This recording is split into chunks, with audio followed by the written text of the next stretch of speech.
Hi, my name is Mike, and I'm here to read a comic. And today's comic is The Secret Society of Supervillains, issue number 1, dated June 1976. This comic is a terrific read. I enjoyed it from the first page to the last page. This is the best example. This is the purest example. If you could transpose a Marvel-style story onto a DC comic, this fits perfectly. Because even though these are DC characters, this read like a Marvel comic book. This felt like a Marvel comic book. And I felt invested in this story and this characters and the characterizations that Jerry Conway here was able to replicate. Lack of a better word. Take a look at the cover here. The cover here is by Ernie Chain. It was done in 1975, so obviously, this was in production for quite a while. We see a couple of the supervillains here, particularly Grodd and Captain Cold here, and they're kind of trashing some robotic versions of the Justice League of America here. And Captain Cold is saying, "That's the end of those junk heap heroes, Grodd." And Grodd answers back, "Today we crush the robot Justice League, Captain Cold. Tomorrow we destroy the real." And we see other members of the Secret Society here: Mirror Master, Star Sapphire, and Sinestro. This is probably kind of maybe a little tongue-in-cheek toward what the title is trying to achieve, saying, "Hey, these are the bad guys taking over." I guess there were always comic book fans who wanted stories from, the sidekick's point of view, which is why we had, Lois Lane and Jimmy Olsen with their own comic books. Then I guess maybe we had fans who kind of wanted to see things from the villain's point of view. These are the guys who went into the theater and they thought that Darth Vader and the Empire were the good guys. So I'm going to go into the story here. But before I do so, I'm going to take a look at this Twinkies ad. And from my memories, I think these kind of Hostess Twinkie ads, which appeared in both Marvel and DC, the first time I ever saw them was actually in a DC comic. It was the one where Batman and Robin are up against the Mummy, and they use Hostess Twinkies to save the day. I remember actually being bothered by that. I was 8 years old, and the blatant commerciality of it really did bother me at the time. So we're going to take a look at this one. This one involves the Penguin here, where he has a plan that he's basically going to create a situation where people are going to have to cold turkey on Twinkies. That he's going to dry up the supply here, and we're going to have all these Twinkie addicts out there, looking for their Twinkies fix.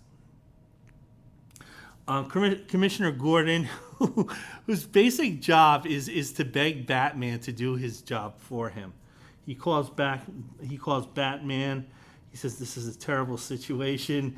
What are people going to think of their police commissioner if the Penguin is able to do this? So Batman, I need you to get me out of the flame here." Batman, he's very responsive to business concerns. Hostess Twinkies at the time was a large company. They answered to shareholders. Batman, he has to make sure those shareholders are going to be treated right because he owns a lot of stock in Twinkies. So Batman and Robin, they're going to go out on the town. Robin says here, "My seatbelt's as good as fastened," and they're going to cruise Gotham City. The man in the leather cowl with the Boy Wonder right next to him. So anyway, they're kind of cruising Gotham here. They're not seeing any action here. I guess all the people who are out at night realize that Batman and Robin are cruising the town. they they're like, hold it, these guys, they're really weird, and it can be a little scary with them. So I kind of don't want to be involved with their thing. So they're kind of off the streets. But nevertheless, they find the Penguin. Penguin only has one henchman, and he's dressed in all purple here. So I guess this is the guy who supplies Bruce Banner with his pants. So Batman and Robin, they just kind of lasso these guys. There's not much action going on in this ad here. Batman's telling, the Penguin, you two guys are going back to prison. Yeah, enjoy your showers. And it's actually the henchman here who kind of ends it by saying, please tell him I've got to have my Twinkies. Golden sponge cake with cream filling inside. What could be more delicious than a Hostess Twinkie? Except more Twinkies. And, okay, he can't wait to get back to prison. He's thinking of all the Twinkies that are in prison and that he has to eat them up. And Penguin here, he's kind of like, okay, I'll go. And that's it. Yeah, that was a scary story. Okay, so I'm going to take a look at this comic book, Secret Society of Supervillains. This, again, Marvel had been experimenting with comic books from the villain's point of view, mostly with Doctor Doom, because he had anchored at least one half of Astonishing Tales for a while. And then I think Marvel at the time had started the supervillain team-up book, which was Doctor Doom and the Submariner. I never really warmed up to that pairing. There were a couple issues I did enjoy. I remember enjoying Giant Size number 2, and I remember enjoying issue number 4. And there were a few other issues that were pretty good. I think there were some involving John Byrne and the Avengers, but it was a comic I never really warmed to. But nevertheless, I guess they felt there was a market. DC, they decided to copy that concept. I think Gary Conway did do a really good job of capturing what this comic should be in this first issue. Now, this comic actually has been reviewed in podcasts before. I think there was a podcaster, Tom versus Comics. He did these amazing jobs with Flash, and his reviews, they were much better than mine, but they're much shorter. And he also started kind of doing these breakdowns of Secret Society of the Supervillains, and he was having a blast with them too, because he was like, this comic is off the rails. So if you get a chance, and you may want to look for Tom versus Comics, that podcast. So anyway, I'm going to take a look at the creative team. And the writer is Jerry Conway. He had just defected from Marvel to DC. He had his issues with Stan Lee. He did work out some of his issues with Stan Lee using the Stan Lee avatar. What was his name? He was in Mr. Miracle. Funky Flashman. So whenever you see Funky Flashman being used in a DC comic, that particular writer used him because he had something to say about Stan Lee. This occurs later in the run. I think the run lasted maybe 2 years. It was sort of an inconsistent run, because as much as I enjoyed this first issue, I thought the second issue was kind of a downer. The artist is Pablo Marcos. He was a Philippine artist. DC had started outsourcing a lot of their work to Filipino artists. There was a great pool of talent there, and he was one of them. I do think that Marcos was a good artist, but I think some of these layouts were a little rushed. Even though they were clearly working on this title for about a year, I got a feeling that that Marcos kind of rushed the layouts here. And we see Bob Smith, he is the inker, the embellisher. There were differences between what's an inker and what's an embellisher. An inker basically inked the lines, whereas an embellisher did more. So my guess is that these layouts were probably a bit crude. Bob Smith had to sort of clean them up a lot. So he wasn't just simply tracing lines. He actually had to do a lot of the drawing here.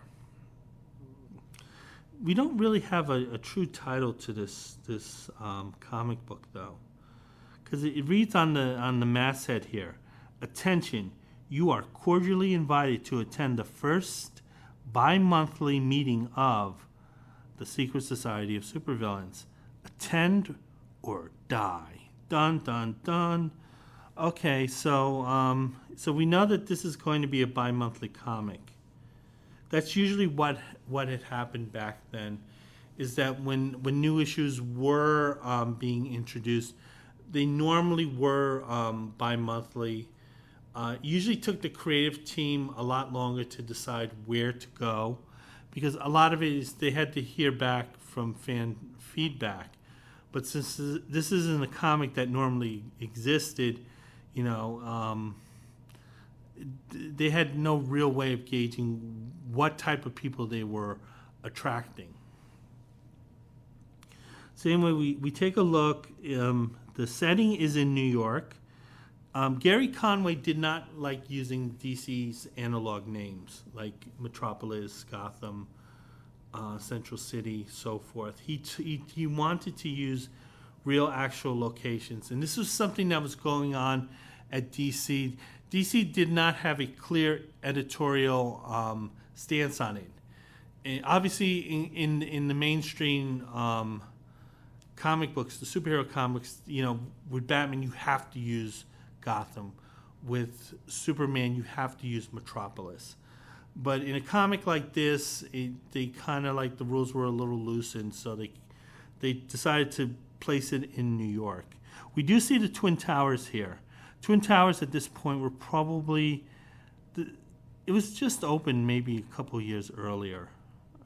It was officially opened, I think, in 74, 73, 74. And it looks like they're on Delancey Street. I could tell you at the time, Delancey Street was almost entirely clothing shops. But nevertheless, we see two of the villains, Mirror Master and Captain Cold. They both broke into a jewelry store. So I never understood that. I never understood why supervillains would rob jewelry stores, because you never got 100% on what you're stealing, because you would have to go to a fence, and a fence you might get, if you're lucky, a fifth of the value. And I said, why not just rob a bank, take the money, and get 100% of the value you stole? So anyway, the two are running off. They immediately encounter police officers as they broke into this jewelry store. It looks like, honestly, a smash and grab. So these guys have high-tech weaponry that I'm sure they could probably go to a patent lawyer, have it patented, and then sell this stuff to the Defense Department. But nevertheless, they're using it to commit crimes. They're using it to commit smash and grab crimes too, which again doesn't make any sense whatsoever. The two supervillains are effective at stopping these police officers, though. But nevertheless, Captain Cold, he's a guy who is a hardcore, OG criminal. We found that out in that issue of Flash number 226. And he's still doing here. Captain Cold has very high standards, in what he expects from his partners here. And he's just bad-mouthing Mirror Master in public. Says, "Run, you fool. That jewelry store must have been expecting us and hired a blasted army. I can't fight them off alone." And Mirror Master, he's actually taking this very well here. What I would do, honestly, is who the fuck are you calling a fool? And immediately blast Captain Cold here. But nevertheless, Mirror Master, he's a guy who looks at the long term. He's not going to get angry. This kind of public upcomings, he's going to ignore. And he's going to use it as motivation to prove himself to Captain Cold. Because he knows Captain Cold, he has a code. He has a criminal code, and he expects you to live that life. And Mirror Master, he's like, I'm going to show this guy I lived the life. And we see the effects of the supervillain's high-powered guns. Two of the police officers are frozen in place, kind of like, the same way Iceman would freeze an opponent. Mirror Master, he uses his weapon on a sign that's above another police officer. And he just lets that sign smack this guy right in the head. So at this point, it's just a matter of which one is more cruel. Because you figured those two guys that are frozen, they might lose body parts because of this. They might lose some brain function because of what Captain Cold did. But at the same time, the serious head injuries that this other police officer is going to get from Mirror Master's antic is like, whoa, that is really bad. That's like a lifetime of being in a coma. So anyway, the two are kind of going back and forth. They're trying to escape. Captain Cold, he figures out he has a way of getting out of this predicament, and he creates an ice bridge that both him and Mirror Master can travel on. And Mirror Master, he's kind of taking everything in stride, saying, listen, we got away. It wasn't a clean exit, but you know what? We made our exit. We were able to make an exit out of there. And any exit that you can escape from is a good exit. That's Mirror Master's attitude. He's saying, hey, dude, me and you, we're going to make a great team. We're going to make the world shake with our smash and grab robberies here. And Captain Cold, he's feeling it too. So he feels that this is going to be a good long-term partnership. So anyway, the two of them are sharing a kind of like one of these, I think what they would call SRL hotels, like single room occupancy hotels. These are hotels that kind of littered all these big cities. New York, San Francisco, LA. There were these rundown places that were built probably in the early 20th century. They were designed to sort of be a single room thing. So basically your hotel room was basically the size of a closet. You had a bed there, you had a sink there, you had to go out in the hall to use a shared bathroom if you wanted to shower or take care of any other bodily functions. And if you want to see what these places look like, I can recommend the movie The Super Cops. The Super Cops was not a super story, although I do enjoy it. I saw it when I was 7. And if you want to see really shitty, rundown hotel rooms, you'll see a lot of them there. Also, another movie called Basket Case. Basket Case came out in 1983 or 82, I believe. Super Cops came out in 74. And that dealt with the single room occupancy hotels that would be around Times Square. I remember I had a part-time job, and I'd run errands. I was like 14 at the time. And I would run into the working girls who were there, and they were largely working out of these single-room occupancy hotels. They would be out on the street kind of getting their customers. I'm 14 years old, but I'm over 6 feet tall. So I kind of look like a dorky college student. And I would get approached by some of the women. And I think some of the women actually knew I was severely underage, but they didn't care. And what they would do is that they would pick up their guy, and then they would go into this single room occupancy hotel. There would be a clerk there, and the John would pay the clerk whatever they charged for a 3-hour rental. I think that was the time increment. If you did it by a day, you can do it 3-hour rental, and then you kind of do your business there. And so if you want to know what these places look like, watch Basket Case. Also, the Deuce, the limited series. That's another great series. So anyway, they're in their crappy hotel here. They're whining about their haul. Because again, these guys robbed a jewelry place. And you're not going to get full value for that jewelry. You're basically robbing or stealing shiny rocks and shiny metal. I mean, honestly, dude, this stuff shouldn't have as much value as it does in our society.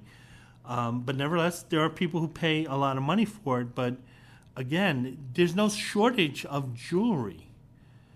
So you're not going to get a good return on this stuff. You steal money, then you get the full value. So these guys are kind of bitching. Again, they could go to a patent lawyer, but these guys are not like that. These guys live the life. That's like asking Tony Soprano, does he want to be a foreman? No, these guys are living the criminal life, and they're accusing each other of stealing from one another, and but then I think Mirror Master says, hey, maybe we kind of suck at being crooks here. But then suddenly there's a rock that's thrown into their window. So, and the rock has a note attached to it. And it turns out, well, from what we see, it's just simply a blank piece of paper. But nevertheless, one of the guys, and they're not in costume. They're in their civilian clothing here. And I honestly don't know which one is which. But it turns out it's an invitation. And we're going to find out more who the host of this event is. But nevertheless, these two criminals have been invited to this event. Then we go to Gorilla City.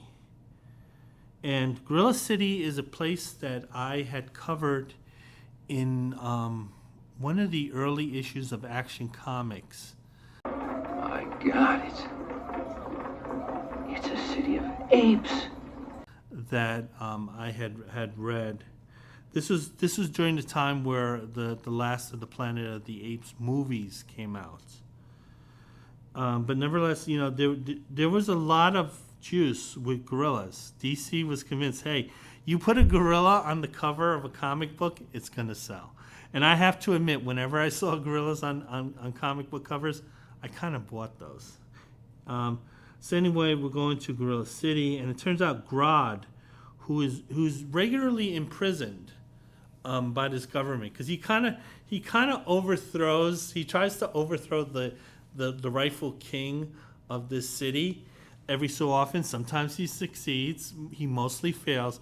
But nevertheless, they, rather than simply getting rid of the issue permanently, they do try to rehabilitate or at least depower Grodd in prison. But Grodd always finds a way of breaking out. He's one of DC's better villains here. So anyway, there are some guards available watching over the prison facility. So they see Grodd breaking out of the cell here. And Grodd is kind of in a philosophizing mood here. So he's doing a lot of talking, for one, a gorilla, and two, for a gorilla breaking out here. And he even touches upon a human philosopher who once said, quote, "Stone walls do not a prison make, nor iron bars a cage." So Grodd, who hates humans, nevertheless is taking strength and a philosophical point of view from a human about his situation. Apparently, what Grodd's backstory is, and I learned this through osmosis, so I may not be entirely correct, is that Grodd was one of these power-hungry guys who felt that he was the rightful ruler of Gorilla City. However, everyone else in Gorilla City kind of disagreed with him. But nevertheless, Grodd always had these delusions of grandeur, I guess, of taking over, and he actually would go about trying to do this. And one of the things he was successful at was that he was able to take away some of King Soliver's powers. So, so in this society of gorillas, they are super smart, super intelligent. You know, they can converse. But King Soliver sets himself apart because he does sort of have these mutant mind powers. That's sort of like, I guess, one way he can prove that he is truly a kingly figure, because he's like, hey, dude, I'm the only one with these powers, and you guys don't have it. And Grodd was able to take those powers. At least he was able to share those powers with King Soliver. And this kind of made Grodd more delusional, because now he says he has a tangible reason why he should be looked on as the alpha ape king, because he has these powers too. So he views himself as an equal, if not a superior, to King Soliver, simply because, hey, listen, whatever powers King Soliver has, I have. But he's using these powers, these mental powers, against the ape guards here. So they're no match against him here. And he's explaining that the cell that he was in had a chemical spray that stopped him from using these powers earlier. But once he's out of the cage, or out of the cell, I should say, he's able to use these mental powers again. And he's able to transport himself out of Gorilla City. Because, again, he has plans on taking over. Gorilla City is the basement. He will accept ruling Gorilla City, but that's his basement. But his ceiling is the entire world. So he kind of has a large domain he wants to dominate, and he realizes, hey, I need to make plans. I need to rest. I need to relax. I can't do this in Gorilla City. So he's gonna go into human society where he stands out way more. But nevertheless, he feels that he's much more comfortable out of Gorilla City. I'm going to take a look at this one ad. It's for Charms Lollipops.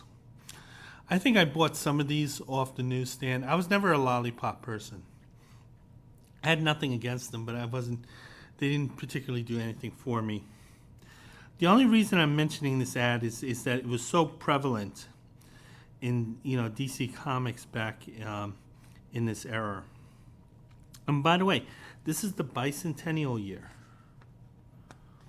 You see some of the ads here. Kung Fu stuff. You see some Star Wars stuff. We see something called a Hercules wristband, which is really scary because it looks like it has metal spikes on it. They're selling handcuffs, which honestly, really, you should not be selling that to kids. There are too many kids who have bad things in their heads. You really shouldn't be selling that to them. A couple of Star Wars things. Yeah. So we're going to go back to the story. So far we've been introduced to Captain Cold, Mirror Master, and Grodd. And now we're going to be introduced, I believe, to the Serpent, Copperhead. And Copperhead, I think, was a Neil Adams creation. He was introduced, maybe Neil Adams used him, but I don't think he created him. Copperhead was originally a Batman foe. And I think he was based on the Cobra in Marvel Comics. And apparently this villain, Copperhead, He isn't the only one who has this specialized costume that allows him to mimic the powers of a human copperhead. Because apparently there's a gang of them, and they also share this costume. But nevertheless, this particular individual, Copperhead, is the leader of that gang. And he does have one of his henchmen there waiting for him. And Copperhead is initially thanking the henchman, hey, that was a great plan that you had, sneaking in my costume into prison. And the henchman was thinking, hey, I had a hard thing sticking that thing up my butt. And then I had to crap it out. Oh man, it was difficult. Copperhead is like, hey dude, I don't want to hear this. Because I didn't wash this thing, before I put it on. But it turned out that actually the henchman did not come up with this idea. That he was actually fronted the money and the costume.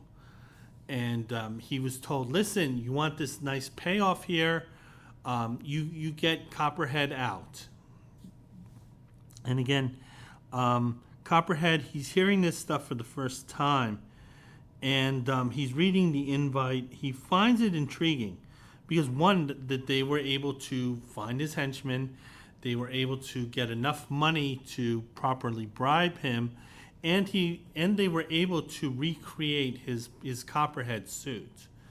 So he finds this intriguing. So both of them are going to fly out to San Francisco, because apparently this is where this supervillain conference is taking place. Again, it's a little interesting here, where Copperhead, he does have a partner. So but I don't know if they distinguish between him and the partner really. But nevertheless, they're both going to go out. So then we come to our next villain, and that's Sinestro. And Sinestro is off Earth at this point.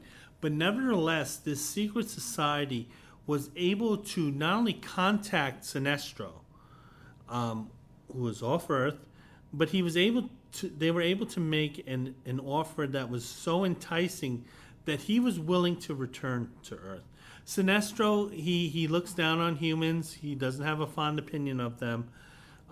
He particularly dislikes Earth's Green Lantern, Hal Jordan. That's how Sinestro became Green Lantern's archenemy, simply because they were both involved with the Green Lantern Corps. But the thing is, Sinestro was kind of corrupted, and he opted out of it, although he didn't give back that power ring. So it's strange, these omnipotent judges who are all powerful, they did see things in Sinestro. So Sinestro was always a difficult foe because he must have had some positive traits for him to be recognized by the Guardians. But they obviously were not as good a judge of character as they thought, and Sinestro turned on them. So we see a 2-page layout here. Sinestro is getting closer and closer to Earth. He's kind of contemplating what's going on with his life, how he feels about Earth, how he feels about Green Lantern. And he flies into the city of San Francisco, the city of lights, the city by the bay. And the sun shines on the bay. San Francisco is a great city. I think the last time I was there was probably 2 years ago. It does have problems. It can be weird. For example, I do recall seeing fully naked men on the street. And it does have issues with drugs. Heroin, oh my God, the amount of heroin that's on the streets there is ridiculous. But nevertheless, it is a great city. And you're not going to be bothered as much as, say, kind of these inflammatory I guess media chambers would make you think. So anyway, Sinestro's landing. He's admiring the city here. Sinestro, the one thing they emphasize, Sinestro's kind of impressed with humans, saying, hey, this city is really beautiful. These layouts are fantastic. So Sinestro's kind of like being charmed by Earthlings, even though he kind of does dislike them, does look down on them. Sinestro then alters his appearance, so he's much more acceptable. He's kind of like this pinkish burgundy colored guy. He does have the big head. He does have the Spock ears. And he does wear an earring. So he kind of fits in San Francisco at the time. But he sort of makes his appearance much more acceptable, where he doesn't stand out as much. So he uses an illusion that his superpowered ring is able to create. And we see him. He's about to enter a very large, very modern building, sort of like the tower in the Towering Inferno, which took place in San Francisco. Towering Inferno, great movie. It does sort of have that look. San Francisco, honestly, does not really have a whole lot of tall buildings. There was an adventure where Spider-Man was in San Francisco, and he was thinking about staying there. And it really would not have worked for Spider-Man. The way he likes to travel and swing from building to building, he would have been really hamstrung in San Francisco. Because I think the downtown area is really the only area that has tall buildings. So Sinestro, he looks like a businessman. So he's kind of fitting into Earth. He knows exactly what role he is. This guy knows who he is. He knows he's the villain of the story. So that's why he's dressed up as kind of like this Wall Street business executive. And Sinestro knows the name of this building, at least what it's known as, and it's called the Citadel Sinister. And we kind of see a layout of the building, similar to how you would see a layout of the Baxter Building. And let's see some of the rooms. They have the main lab. They have the rec room. They have the guest quarters, if you have to stay overnight. They have a medical center, conference chamber, communications, men's suites, tailor and costume design. They have their own little city. They're like Carnival Cruise here. Main parlor and bar. You need to get a drink. The main meeting hall. You had to like schedule a room. The weapons arsenal, library control, gymnastics and training room, the women's suite. I honestly think these guys they're like this is how they wish the Marvel and DC offices were like. And we see Sinestro. He's walking in. He's in this very high tech. It looks really like a mall here. I'm trying to think what mall this might look like in New York. Probably is it called the Brookfield Mall? That's a mall that's it's in downtown Manhattan. It's near the World Trade Center, or what was the World Trade Center, and kind of has that look to it. It's very much like a glass tower here.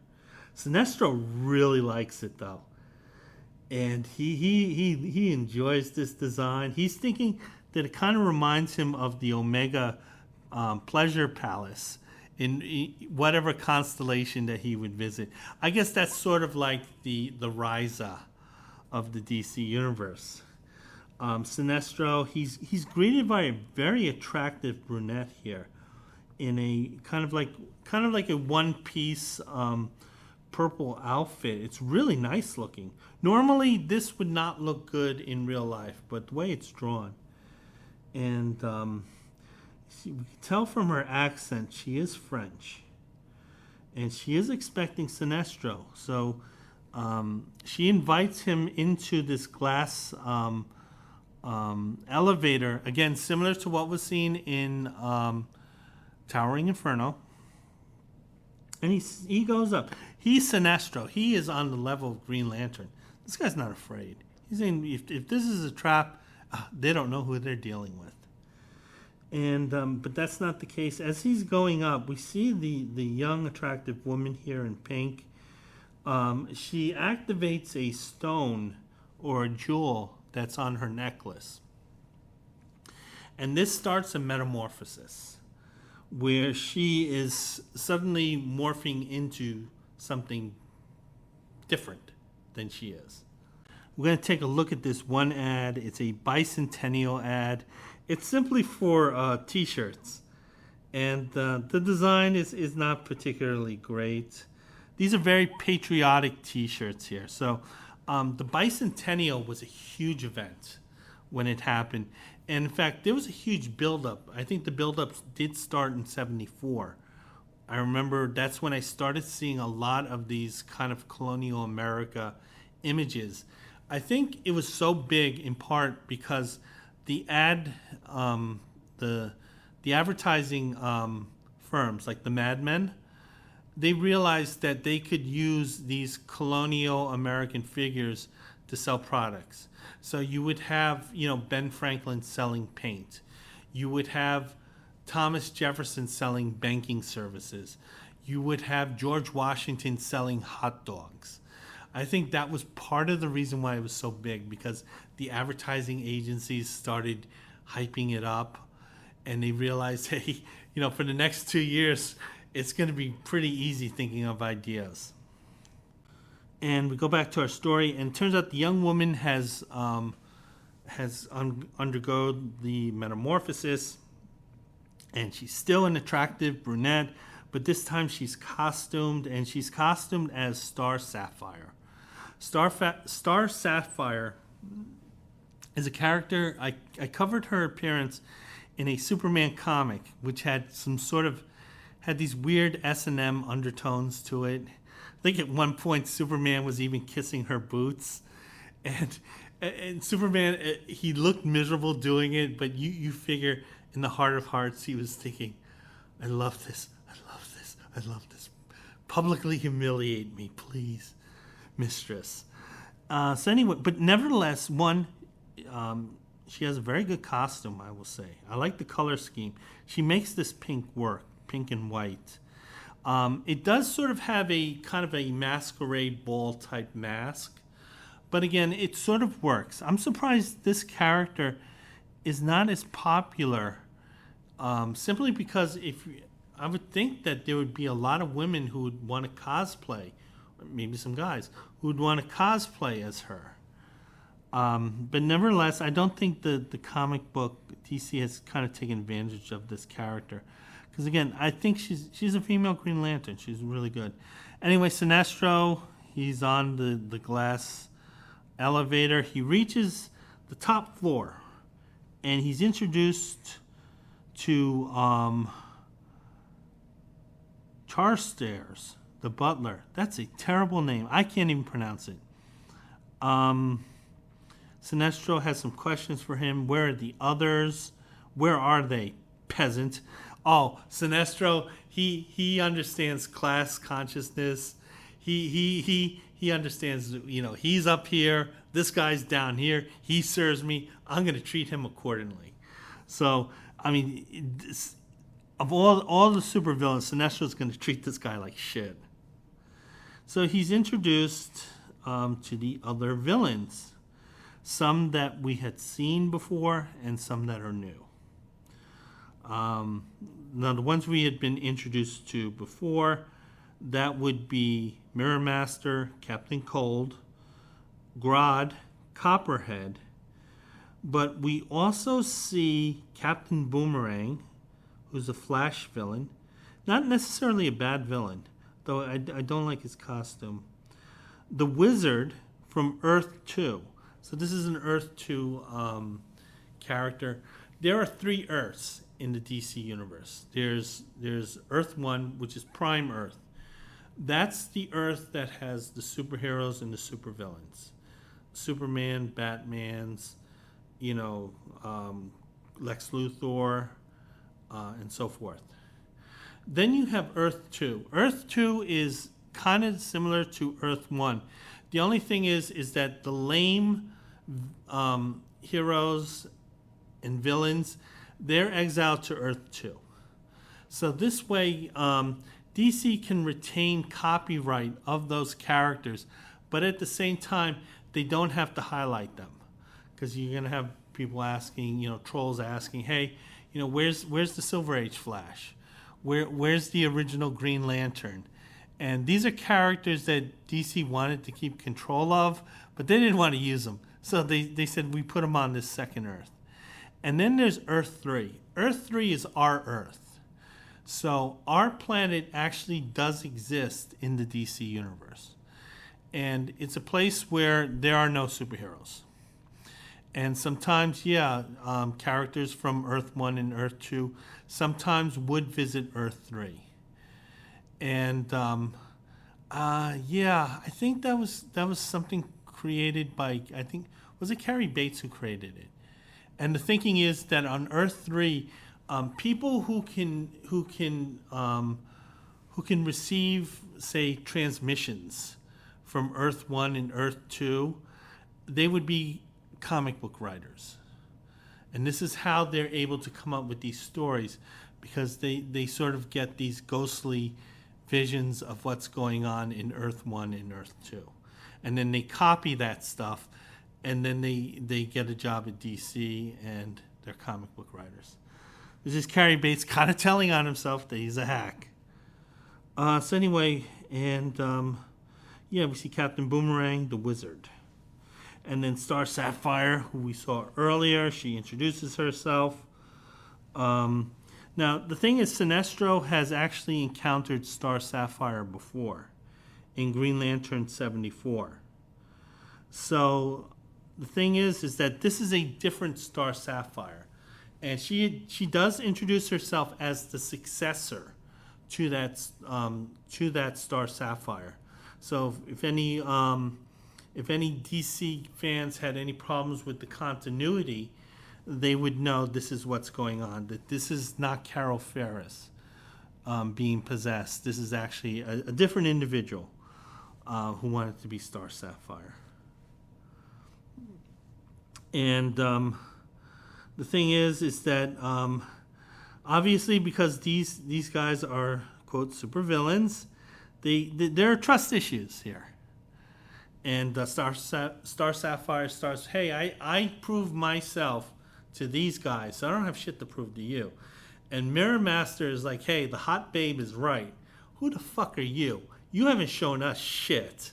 And in fact, Mirror Master is able to see that Sinestro is using an illusion. And that immediately sets off, red flags that Sinestro might not be up to any good. If he's hiding his identity, Sinestro's saying, listen, relax, I'll show you what's going on.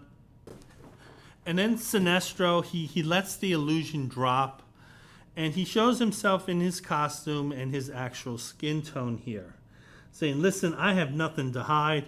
Man, you're talking to someone with Green Lantern level power. You better kind of be careful with me. Now, your arch enemy is the Flash. No disrespect to the Flash. He's not in Green Lantern's level. So, as Sinestro's kind of stroking himself here, we see the members of the Justice League of America. They break into this meeting. They smash the wall. They're rushing toward the supervillains here that have kind of conjugated here. There's one thing that's kind of standing out here, and the members of the supervillains do notice it, that the Justice League of America, they are being kind of silent. So they're not really saying anything as they go on the attack here. Some of these guys, the members, the supervillains, they're a little ticked off here that they feel like they've been set up here. These guys aren't scaredy cats. The Wizard immediately goes for Batman. So while he's pissed that he was found out, nevertheless, he makes it clear he's going to fight. This guy's going to put up a fight. Grodd gets knocked in the jaw here. Flash is rushing toward his one of his arch enemies, Mirror Master. Wonder Woman, she's going for Star Sapphire. I guess again, it's kind of like, the female thing, but also Star Sapphire is someone who is quite powerful, and she should be handled by someone like Wonder Woman. Star Sapphire, she goes on the offense. She attacks Wonder Woman. She's saying, listen, we'll worry about the traitors later. Let's handle our problem right now, and that's the Justice League of America. And Copperhead agrees with this. Copperhead's kind of a creepy guy. He's a snake. He slithers. He's a lizard. And he's kind of treating Star Sapphire this way, saying, hey, baby, me and you, we make a great team together. And we see that Star Sapphire is able to get Wonder Woman into a status field. And Copperhead is going to use Wonder Woman as a baseball bat. And he swings and he uses the kind of Wonder Woman caught up in this stasis field. And he strikes out at Batman. So he's kind of using Batman as... He's using a bat against Batman, so to speak. Sorry, gummies. Okay, there's this one ad here. I'll take a look at the bottom ads. Slim Jim. Slim Jims were weird. I had a couple. They were fine, but they were spicy meat. And it's really weird. How do you sell spicy meat to kids? Because, God damn it, of all the choices of food I had to eat, Slim Jims are kind of close to the bottom. And I think it took them until Macho Man, Randy Macho Man. And that's when they figured out, okay, now we know how we can sell Slim Jims to kids. Take a look at another ad. This is an ad that was very famous in comic books at the time. And it's a quote, there must be a better way to earn a living. And we see this couple, young couple, they're probably, I would say late 20s, early 30s. The guy looks a little older than that, but people looked older. The wife here, she kind of looks like Diane Keaton, who was quite attractive back then. She continued to be attractive. And this is basically correspondence courses that you can learn by mail, because again, people were looking to move up. I mean, there was a time in America where factory job was a well-paying job, even though it totally destroyed your body and it destroyed your soul. And around the 70s, those jobs kind of started to decline. And the thing is, if you didn't have a college education, and colleges didn't cost that much or as much as today. It's a total ripoff today. But nevertheless, they were kind of looking, and they knew their audience. Like if you're an adult and you're reading comic books, maybe kind of a correspondence course is something you would be interested in. But this did capture the spirit of the times where there was real economic anxiety. And it wasn't the economic anxiety where it wasn't like keeping up with the Joneses or, making sure that you had an Instagrammable life. It's like you really had to eat. In-house ad here for a couple of these Treasury editions. One is for Batman, and the other is more Secret Origins supervillains. So this is sort of like the first appearance of noteworthy villains. These are the reprints. Again, a lot of these issues came from, I think, the Golden Age, which is the 30s and 40s. It was really hard for me to read those comic books, simply because the art wasn't what I was accustomed to in the 1970s. The cover looks really nice, but I know that if you read through these stories, you'd be seeing that ugly 1930s artwork. Again, kind of had the same thing with this Batman Treasury, but at least you would have that Neil Adams reprint in it. And you get, pinups of Batman and Robin. And they were $1. And of course, comic book companies, they wanted their readers to spend more money on their stuff. And these treasuries, I've mentioned before, they were not returnable. So the newsstands were kind of stuck with them. They eventually sold down, but some newsstands, they had these hanging around for years. Take a look at another in-house ad. It's for DC's subscription service. The top one here is promoting DC's fan magazine, sort of like an inside look on DC's offices, because obviously DC was aware how much how successful Marvel's version of this was with Voom, and sort of letting their readers know about what's going on in the offices. Sorry for explaining that so badly. And it looks like the Amazing World of DC, they're going to be focusing on the Flash and the Phantom Stranger. I've read Flash stories here. I have to do a Phantom Stranger one, and I promise to do one. Though I don't think anyone cares if I hold that promise or not. So anyway, going back to the story, we see Captain Cold. He's in action. He's up against the Green Lantern. Now he's the first one to notice that the Justice League, these guys are being really silent. That normally these guys they're running their mouths as they're fighting, and this is very atypical. But the thing is, Captain Cold, he doesn't take it beyond that. He's like, oh, these guys are being really quiet. That's unusual. I'm not going to think about it any longer. And it turns out what's happening is that Green Lantern is going after, I think, Shadow Thief. I think that's what his name is. And Captain Cold, he stops the Green Lantern from getting to Shadow Thief. Shadow Thief is appreciative of this. And he says, listen, I owe you a solid for that. And Captain Cold, again, this guy, he follows that criminal code so strictly. He's like, I'm counting on that. And you better believe that Captain Cold, he is writing in his little journal, Shadow Thief, he owes me one. And if Shadow Thief does not reciprocate in a timely fashion, Captain Cold, he's going to let Shadow Thief know this. So then he's seeing Grodd, who's kind of on his paws against Superman here. So he's thinking, hey, I'll help Grodd out, and then he owes me a favor, and he damn well better pay back that favor. But Grodd's a very prideful primate.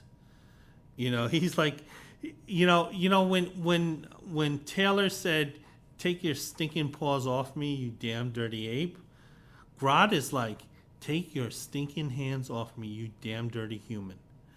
And he does not want human help. He doesn't.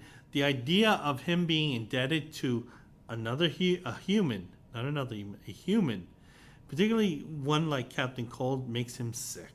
The only good human is a dead human. And he says, I'm gonna handle the Man of Steel myself, because I've done that before, and he has in that Action Comics. So again, Grodd is using this as kind of a Rocky moment here, and this is when he's on the ropes, the final bell, and he gets up from the ropes, and then he immediately tackles Superman here, and he's making it clear that Grodd can stand up against anyone. We see Mirror Master here, and he's fighting the Flash. So Grodd is successful. He's driven Superman to the ground here. Mirror Master is again noticing some of the strangeness that Captain Cold had noticed earlier, in that the Flash isn't using his super speed. He's just simply boxing him. And he doesn't understand why, Flash is behaving kind of this atypical way. He's also noticing Flash isn't saying anything, I think. So nevertheless, Mirror Master, he notices that since Flash isn't using his super speed, he doesn't have the defense against that. So he uses one of his prisms and to deliver a blast to the Flash. And then what happens is that Grodd starts to notice something, and that this is not the actual members of the Justice League of America that they're facing. They are facing robots, these kind of androids, I guess. Although you wouldn't call them androids simply because they're not really communicating in a human-like way. They're just sort of like these mechanical robots that have been programmed to attack. And Grodd is noticing that these are robots. And then this ends the fight here at this point. And then there's a voice over the sound speaker that says, "All of those heroes are robots, Grodd." And then the master of ceremonies, the host, finally introduces himself. And it turns out it's a character called Manhunter. From what I understand, and there is a little bit write-up of the origin of Manhunter, is that Manhunter was a character that was created in the 40s. It stayed in the 40s. It was dormant for a long time. And then Walt Simonson brought back a modern version of the Manhunter. And I remember reading some of those issues. They were really well drawn. Walt Simonson is a really underrated artist and creator. During the 70s, he finally got his due when he did this very impressive run on Thor. But for years, he was kind of one of these guys who really should have been noticed better. I think Manhunter, the origin to him is that he was this kind of rich Bruce Wayne type character in the 40s. That character was killed off in the 40s and 50s, but a clone of that character was created. And he sort of became this more superpowered version of Bruce Wayne. So he's basically kind of like a cloned, augmented version of Bruce Wayne. And what else about Manhunter is that I'm trying to think what else to say about Manhunter. Yeah. So anyway, he's sort of being introduced as the leader of this villain group. Although we know that Manhunter isn't really a villain, so there's a little bit of being a little not being honest with his criminal cohorts here. Manhunter, he leads the members of the secret society into their main conference room. Their main conference room has lifestyle statues of the members of the Justice League of America. That's a little odd, because you're trying to have your conference here in your kind of like, Legion of Doom super secret headquarters here, but your enemies, there's a life-size statue of them, hovering right over you. This is going to psychologically screw these guys up. I'm going to take a look at this one in-house ad. It's actually for merchandising, so it may not be an in-house ad per se, because I think DC probably just licensed this stuff out, where you can get bath towels, pajamas of your favorite superheroes, belts, belt buckles. You can get winter hats, and a bunch of stuff.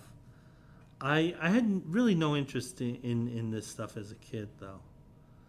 Gonna get back to the story.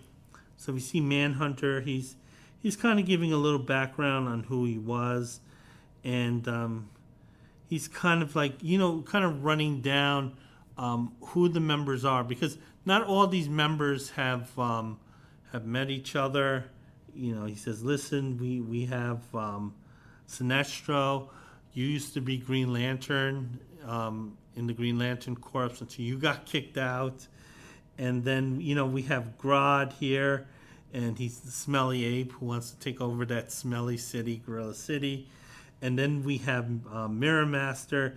He was a guy who was a scientist until he became corrupt. So he's giving all these kind of backhanded compliments to these guys.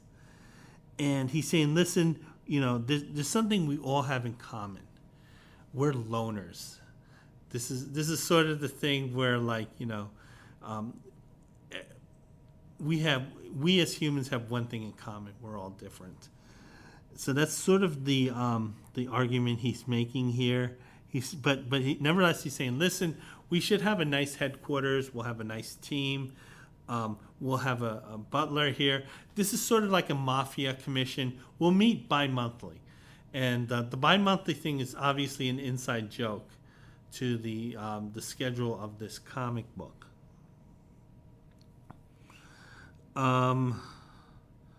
So the thing is that Captain Cold, he's a little pissed off here because it seems like he didn't like the fact that they were, quote, being tested. Captain Cold is like, hey, I have a resume. I'm in the Flash's Rogue Gallery here. I don't need to prove myself to anything. As a matter of fact, you should be proving something to me. But Manhunter's saying that, no, we have a financer. You need to prove something to the boss. This is like a version of Doge here. You have to send an email to justify your employment. So anyway, the thing is that Captain Cold is saying, no, not Captain Cold. Manhunter is saying, listen, we have a financer, we have a really good thing, but we need you guys to prove yourself so you can be part of this club. And the first two guys they're going to try to prove themselves is Grodd and Copperhead. And Grodd is insulted here. He's a prideful primate, and he's saying he is like Dr. Zaius here. He has a high opinion of himself. He doesn't have to prove himself to anyone. However, Manhunter is making the case that you do have a reason to prove yourself, and that is, quote, enlightened self-interest. Copperhead's kind of going ahead, he's kind of agreeing, saying, quote, yeah, maybe if this society is half as good as I think it can be. And then that kind of sells, Grodd on this idea. So these two are going to, quote, prove themselves to the rest of the members. So then it turns out that they're being sent to a lighthouse that's probably close to the Bay Area. No, this is in the Bay Area, San Francisco Bay. They're staying on hell away from Oakland, by the way. When I was in San Francisco, I didn't see any lighthouses. I'm sure they have some. I did travel, and I did get to see Alcatraz. It was a lot of fun. Obviously, they have our current president has different ideas on what to do with Alcatraz, but nevertheless, it was actually an interesting trip. And if you are in the Bay Area and you can afford it, I would kind of recommend it. So anyway, Grodd and Copperhead, they're heading toward this lighthouse that's in the San Francisco Bay. They're kind of, I guess, this kind of smallish jet scooter here, kind of like a small ship here. But apparently, it turns out that it's a secret government lab. So while it looks like a standard lighthouse, nevertheless, it actually does employ a kind of this secret high-tech government lab that's very well guarded. Because the thing is that the two of them have to get past these guards. Now, what's happening is that Copperhead is using his ability to slither up buildings to gain entry into the lab. And Grodd, being the muscle guy, is going to create a direct distraction outside to draw the guards to paying attention to him. He does so by lifting a large piece of, I guess the dock here, the natural dock here, and he throws it into the bay. So these guards here are immediately alerted to at least Grodd's presence. Grodd is informing them that, listen, they're under attack. This one guard, he's surprised that it's a gorilla, a talking gorilla. Grodd takes the moment to point out that, listen, I know you guys have been watching these Planet of the Apes films. Those things are grotesque. They do not properly represent what the intelligent gorilla race is.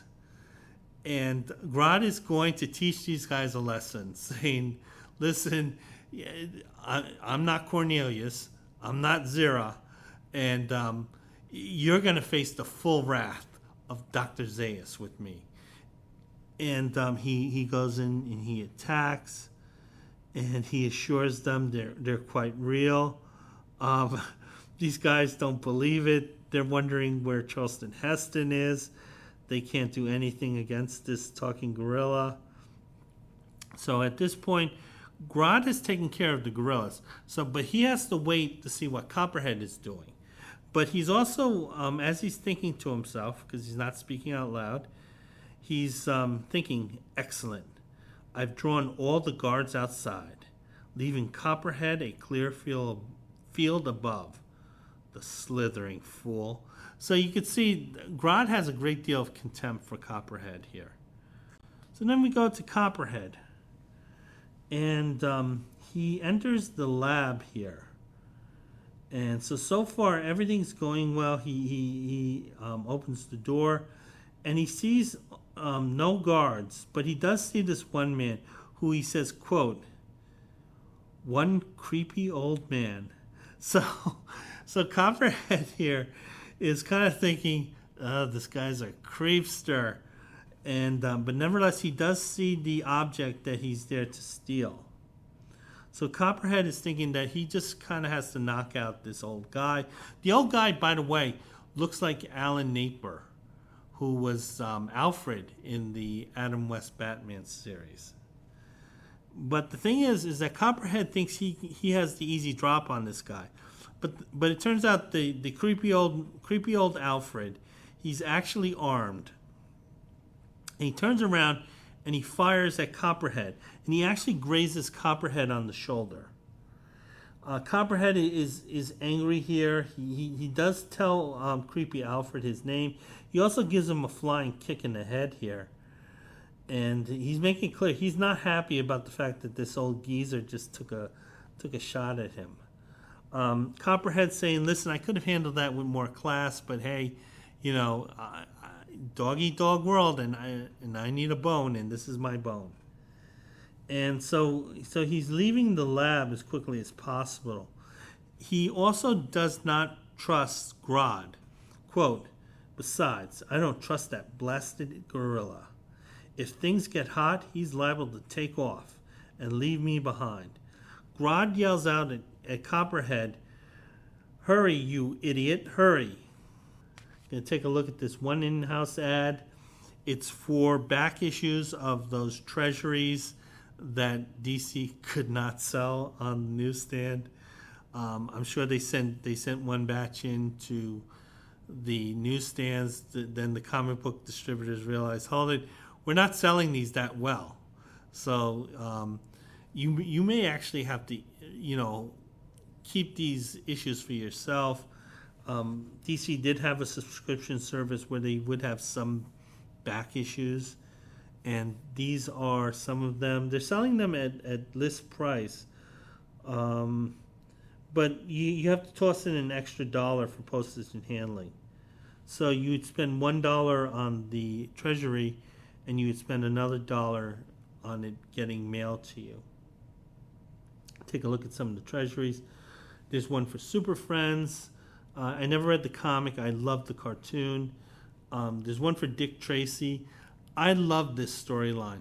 I had bought this issue simply because it was the only treasury available to me, and I remember being absolutely riveted by the storyline. And it was really scary and really creepy at times. And we see some reprints of first appearance of Batman, first issue of Wonder Woman. We see Ghost, which I believe is the very first Treasury comic. There's one for the Bible. I think this is mostly Old Testament, but there's some New Testament in it. Shazam was a big property for DC at the time that underperformed. It was a very popular TV show, Saturday morning TV show. Loved it as a kid. Absolutely loved it. DC thought that Captain Marvel, the original Captain Marvel, would be a big seller on the newsstand. It wasn't. It bombed. But nevertheless, they were still trying for a few years to make Shazam happen. Sort of like, the same way Gretchen was trying to make Fetch happen. And we see some reprints, the Batman ones. The Batman ones were always good because you got at least one Neil Adams story out of it. And Superman. So I'm going to go back to the last page of the comic. Copperhead, he's absolutely livid. He is being insulted by this turd-throwing, smelly-ass primate here. And he's saying, listen, if you say that again to me, you crummy ape, I'll plaster you all over the countryside. Now, power-wise, it should not be any type of fight between Grodd and Copperhead. Grodd is kind of on Superman level strength here. But nevertheless, Copperhead, he's a criminal. He can't be shown as a bitch. So he's kind of puffing himself up against Grodd, kind of like the mouse that roared. However, it turns out that one of the guards actually is conscious. He's weak. He's in a weakened state, but he is conscious. And as Copperhead is escaping from the lighthouse island here, the guard is aware of the dangers of what Copperhead has stolen. So he has to make sure that he has to stop Copperhead to stop a potential national disaster. So he fires at Copperhead from behind, similar to like how Popeye Doyle had shot the assassin in The French Connection. It turns out that this guard, he does make contact. It's a decent shot. He hits Copperhead in the shoulder. Copperhead's surprised by this. This should not be a surprise. Police officers have guns. They will shoot at you if you're doing criminal things. Copperhead, this should not be an unknown concept to him. But nevertheless, he's surprised at the fact that he is shot. Grodd is telling him, don't drop the globe. Think about getting that material item and not your actual life to me. And Grodd is able to grab the globe, but the thing is, he abandons Copperhead, thinking, listen, dude, you suck. We don't really need guys like you. Hey, thanks for the globe. And he flies off. And Copperhead, he's kind of left there flailing in the San Francisco Bay here. I'm guessing that maybe Copperhead could swim back to the island where he'd be immediately arrested, but I guess it's better than drowning. But then again, you have those powerful riptides, so he might not make it back. So anyway, Grodd gets back to the Sinister Citadel. I think that's what they called it. Apparently, Manhunter is pleased. He's saying, listen, you got what you needed to get. Don't worry about Copperhead. He's collateral damage. And if we need to silence him permanently, we have ways of doing that. And Captain Cold, he's asking, what's the next mission? How are we going to prove ourselves to this, mysterious rich guy? And Manhunter, he just sits there in silence. And he's saying, listen, tomorrow. You'll find that out tomorrow. Although, actually, you would find that out 2 months later, because that's when the second issue would come out. And then we get the return of Captain Comet. I had to reread that second issue because I didn't find it as much fun as this first issue. This issue was a lot of fun to read. There was some great characterization. Take a look at this one in-house ad. It's a public service message. Public service messages were something I grew up with. Obviously, the most famous one is the one of the Crying Indian, who actually wasn't an Indian. But nevertheless, it was a very touching piece of film history.